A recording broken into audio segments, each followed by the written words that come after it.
Okay, so we are in Nashville, Richland Place right now. It is, what day is it? It's December. No, wait. What day is today? August the 19th. August 19th. August 19th. It's a Thursday. Thursday. Thursday. That's right. That's right. We go back. We We go got back done with a to. wonderful dinner. Got done with a great dinner, and we are here with Mr. and Mrs. MacNair, of course. And I guess we're just going to ask a couple quick questions. Hope we're going to have a good time, of course. Okay. And Dr. and Mrs. Dr. and Mrs. Yes, thank you, Gail. Okay. Well, we know, of course, Mrs. MacNair is not a day over 49. So we're just going to leave that as your age. Is 49 okay for your age? 59? Your age? We're just going to say you're 49 because that's. Oh, that would be nice. That's good. Okay. And Dr. MacNair? No, we wish. No, you'll have to add a few years to mine. Okay. Just tell us how old you are.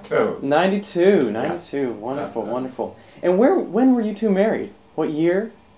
1941, August the 8th. Oh my goodness. Yeah. Oh goodness. So that's how many years? 63. 63 years. 63, yeah. That's fantastic. And where did y'all live when you were first married? We lived in my hometown of Alexander City, Alabama. Alabama. We were there from 1941 until 1946. And then one year, I was in graduate school in the University of Edinburgh. My wife and the children, 3 children, well, the 3rd child came while I was away, and they lived with her parents. They were wonderful people, dear, wonderful folk to take over the family. Well, while I was away. When I came back the next year, from 1947, 46, 47, I was in Edinburgh. And when I came back, we went to Florida, DeLand, First Presbyterian Church. Wow, that's so great. So tell us a little bit about when y'all first met. What was that like? What were the first impressions? When was it? Yeah. You know, we'd have to go back a long way, but anyway, the immediate thing is that Mac was the new minister in my hometown. And in a little town, the main ministers, like Presbyterian, Methodist, and Baptist, they belonged to the town. We were very much Methodist folk, but we felt like we needed to go over and hear the young minister of the Presbyterian church. And we did that night. And I knew that Matt was was conscious of my being in the congregation. You know, it's a small congregation. I was afraid he was going to forget his last point. But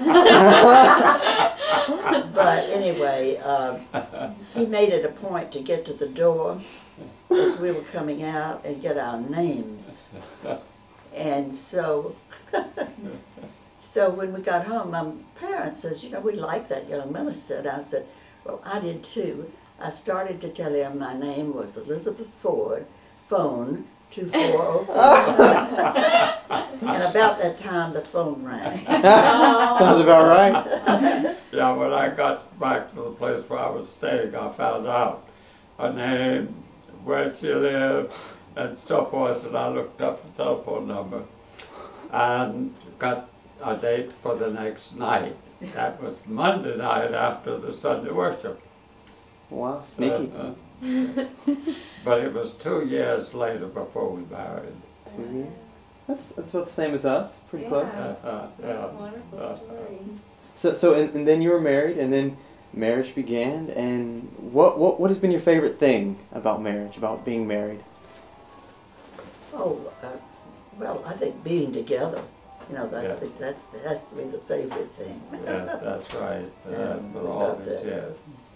And of course, if the children, it's real interesting about when of children, you know, that a child, this was so new. Of course, being married was so new to us, but the first year we were married, we had our first child. And immediately when Elizabeth told me that she was pregnant, I began spreading the news all over. She had cautioned me, don't tell everybody. But nonetheless, we let folk know. They all knew that our first child was on the way. And so that was a great moment. That was wonderful when the children became, you know, members of the family. Would you say you two are best friends? Would you say you two are best friends? Yeah, oh yes, oh, absolutely.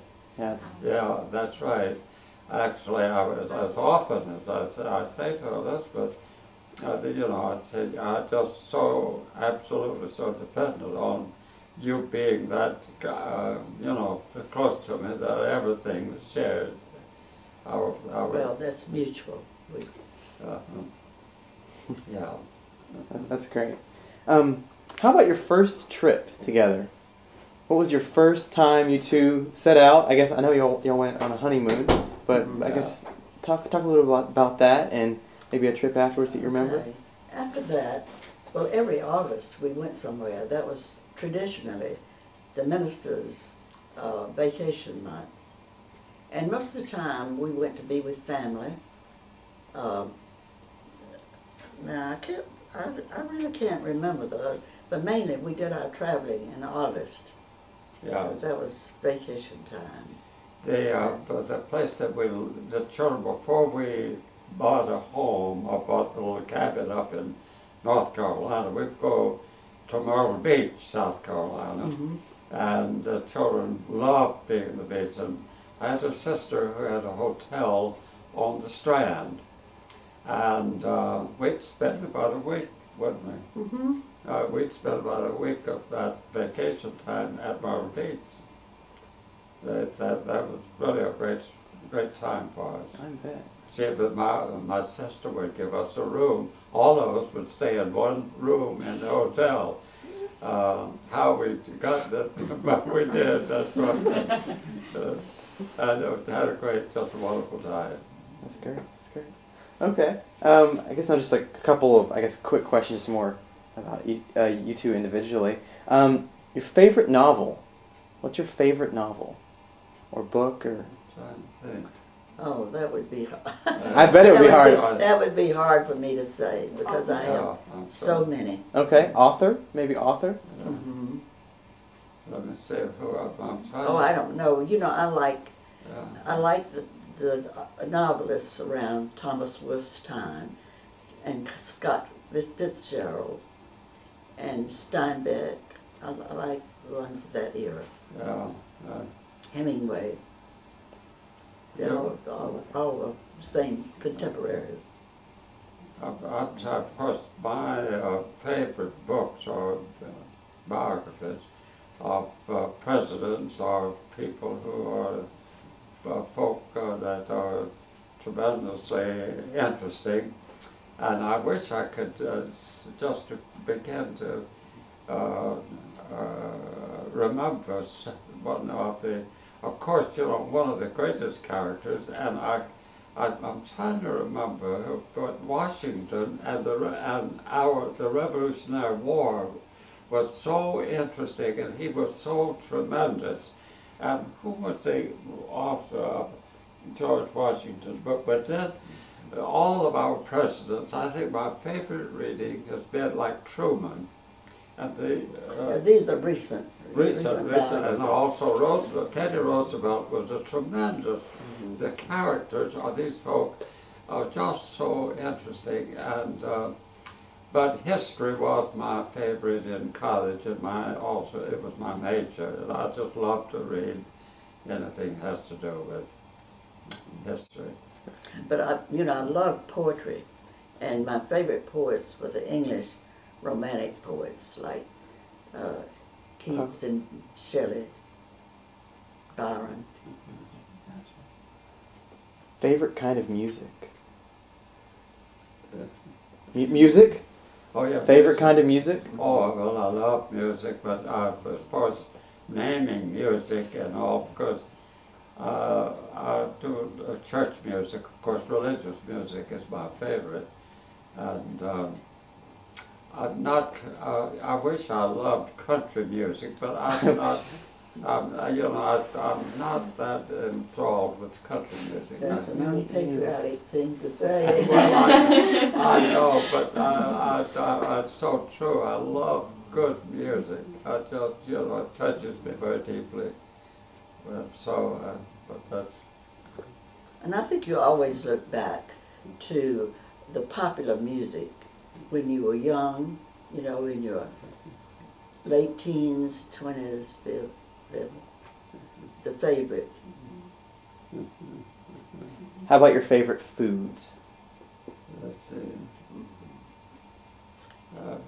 Desserts count. Well, I like steak. Yeah. Actually, I don't know that I have a favorite. I just love food. It runs in the family. Okay.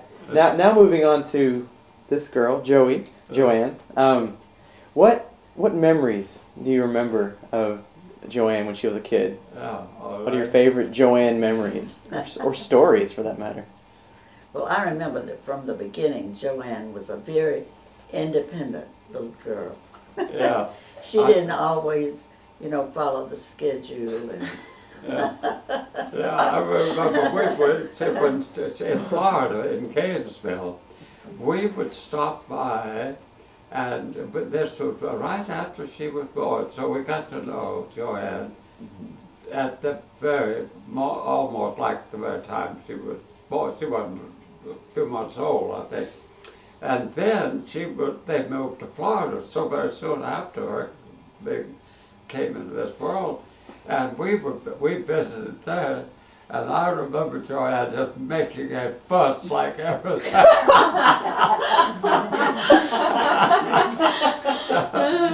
Not too surprised. She was very independent. Yeah. I'm telling you.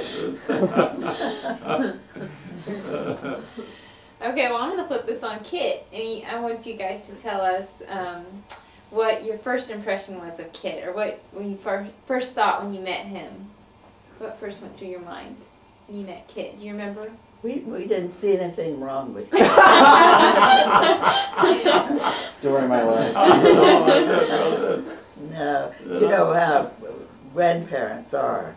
They look very critically at anybody their grandchildren are interested in. So no, we didn't find anything wrong with you, Kit. Yeah, let's see, that was a couple of years ago. Let's see, it was Thanksgiving. It was Thanksgiving. This last Thanksgiving, a year ago. First time that's when we first met, Kit. And I just thought of him as a member of the family.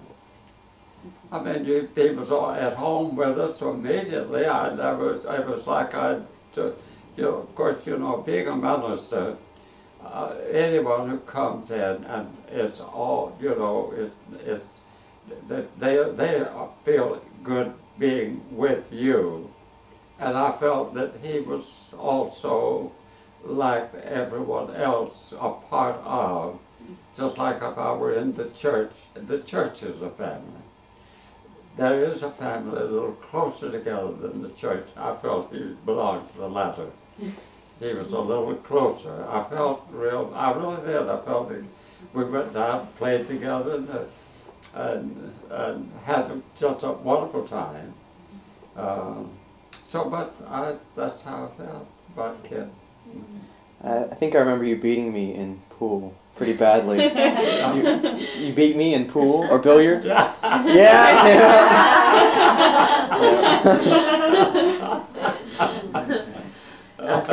I think you were being smart, kid. Hey.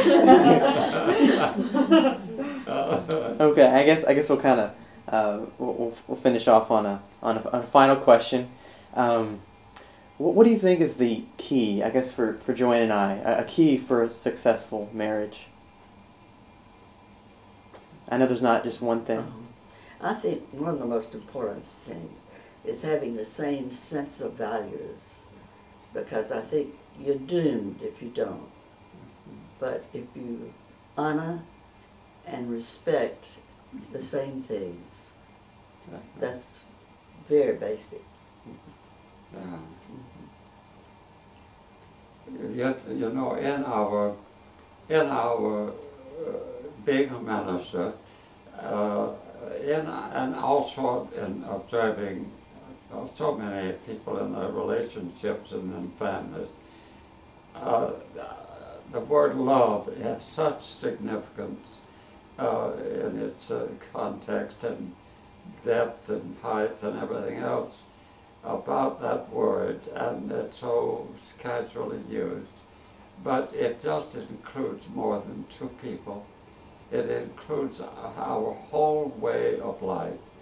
And when we love one another as gifts that are ours, that someone is given to us, and is given to us to appreciate and to feel like this is something has come to me out of the love of our Heavenly Father, that I have this one that to live my life that blessed me because the Lord loved me that much to give me my wife. But you know, and that blessing, and of course it is one of the greatest blessings you'll ever have, is one another. And we have been so blessed that way. I don't know if life would have been very empty in a real sense without this. And only love can appreciate gifts. That's beautiful. Thank you. Thank you very much. Thank you so much. And I guess we're actually taking a poll among all the family members, and we kind of want to know when you think our first kids will come. How many years? It's going to be like the winner will get a prize, whoever gets closest. How many years till great-grandchildren? Yeah, only you can tell us. Well, We just take a guess. Let's just say we'll be looking forward to that. Okay. Perfect. That's fair. That's fair. Thank you so much. Thank you.